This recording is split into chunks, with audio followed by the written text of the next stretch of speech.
بسم اللہ الرحمن الرحیم۔ حضرت انس بن مالک رضی اللہ تعالیٰ عنہ سے روایت ہے کہ رمضان شریف کا مہینہ آیا تو حضور پر نور صلی اللہ تعالیٰ علیہ وآلہ وسلم نے ارشاد فرمایا، بے شک تمہارے پاس یہ مہینہ آیا ہے اور اس میں ایک رات ایسی ہے جو 1000 مہینوں سے بہتر ہے۔ جو شخص اس رات سے محروم رہ گیا وہ تمام نیکیوں سے محروم رہ گیا، اور محروم وہی رہے گا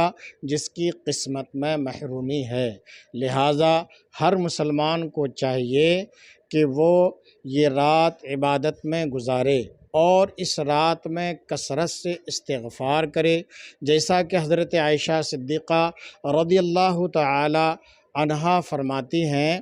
میں نے عرض کی یا رسول اللہ صلی اللہ تعالیٰ علیہ وسلم، اگر مجھے معلوم ہو جائے کہ لیلۃ القدر یعنی شب قدر کون سی رات ہے تو میں اس رات میں کیا کہوں؟ ارشاد فرمایا، تم کہو اللہم انک عفو کریم